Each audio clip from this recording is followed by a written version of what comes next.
Hi, I'm Chris Steyerwalton. It's time for another installment of Power Play. Off to the races. This week we're taking a look at a contest out in Iowa that a lot of people thought would be a snoozer. Bruce Braley, he is a congressman, he is a Democrat, and he was widely seen as nearly inevitable as the man to replace retiring, long-serving, iconic liberal Tom Harkin. But we have a race on our hands out there. Joni Ernst, a Republican state senator, is challenging his lead, and in some polls, it's a dead heat. So we got a moment to talk to Congressman Braley.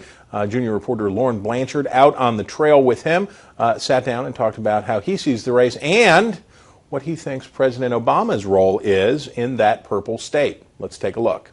I am passionate about creating opportunities for Iowa to grow and evolve and be the type of place where people want to live and work and raise a family. And to do that, you have to create economic opportunities for the working people of Iowa. And when you look at where we stand on issue after issue, there is a significant difference of where we stand. So, for example, I believe that one of the most important things we can do to raise people out of poverty in Iowa is to restore the minimum wage and give it the same type of purchasing power that it had when it was last increased. And that would give 300,000 Iowans a pay raise. My opponent thinks not only that we shouldn't do that, but that we don't need a federal minimum wage. I'm a firm believer that the investments people make in programs like Social Security and Medicare should be around for them in the future and should be a stable source of security when they need it.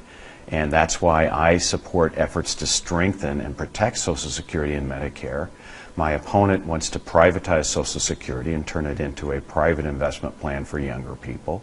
I believe that we should protect it and preserve it, and she thinks that we could turn Medicare into a program where you get something like a voucher and go into the private marketplace. We've seen what happens when those types of investment opportunities go wrong, like they did during the recession. I think independent voters need to look at what we've done and what our track record is on working across the aisle, bringing people together to solve tough problems, and getting things done to improve the lives of Iowans. I have a proven track record of doing that. I've introduced a number of bills that only got signed into law because I worked with Republicans to make it happen. Bills that created job training programs in biofuels in Iowa.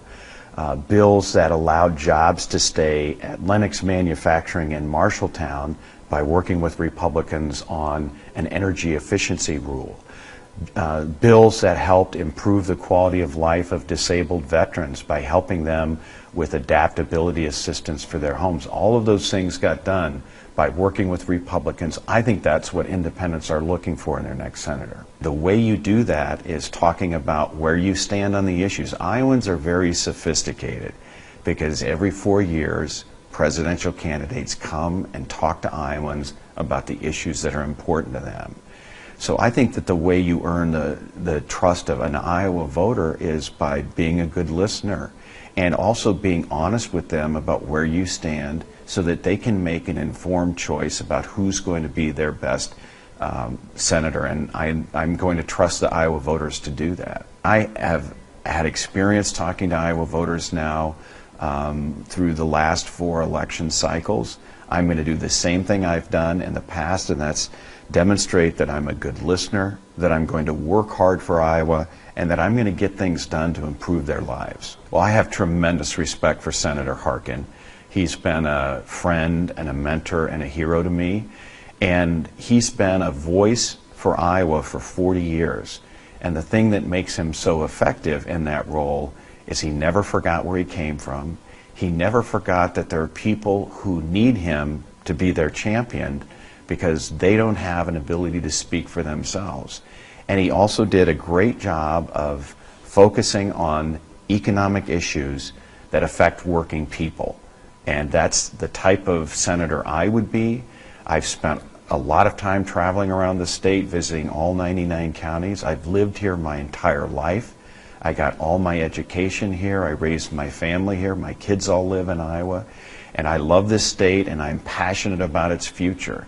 And that's what made Tom Harkin effective as a senator, and that's the type of senator I would be. Differences of where we look at specific issues, but the fundamental thing that we agree on, and a thing that I think I agree on with Senator Grassley, is that it's an honor and a privilege to represent the people of Iowa.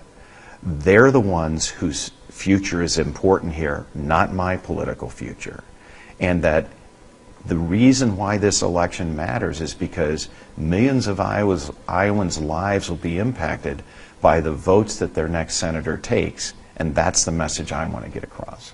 I have no idea how voters look at the performance of the president and how that impacts my race. I'm focused on talking to Iowans about what I've done, what I believe in, and what type of senator I would be and how it would affect their lives, and hopefully give them a brighter future.